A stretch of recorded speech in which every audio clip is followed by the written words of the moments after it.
نحمدہ ونصلی علی رسول الکریم اما بعد۔ نبی کریم صلی اللہ تعالی علیہ وسلم نے جہنمی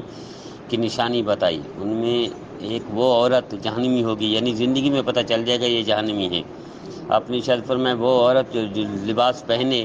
لیکن لباس پہننے کے باوجود بھی برہنہ لگتی ہو، یعنی ننگی لگتی ہو، ایسا لباس پہنے ہوں جس سے جسم کے نشیب و فرات واضح ہوں، جسم کے کچھ حصے نظر آئیں، مثلا آدھے آستین کا کرتا یا فراق وغیرہ پہننے والیاں، یا ایسا باریک یا تنگ لباس جس سے اندر کے حصے نظر آئیں، یا کپڑوں میں جھلملاتے نظر آئیں گے کہ عمدہ بھڑکیلا لباس پہن کر بغیر حجاب کے نامحرم مردوں کے سامنے آئیں گی، یا عورتیں مردوں کی طرف میل ہوں گی اور مردوں کو اپنی طرف میل کریں گی اور اپنے سر کے بالوں کو اس طرح بنائیں گی جیسے مختی اونٹوں کے کوہان ہوں، پھر ننگے سر مردوں کے سامنے آئیں گی۔ یہ عورتیں نہ جنت میں جائیں گی نہ اس کی خوشبو پائیں گی، حالانکہ جنت کی خوشبو دور تک پہنچتی ہے۔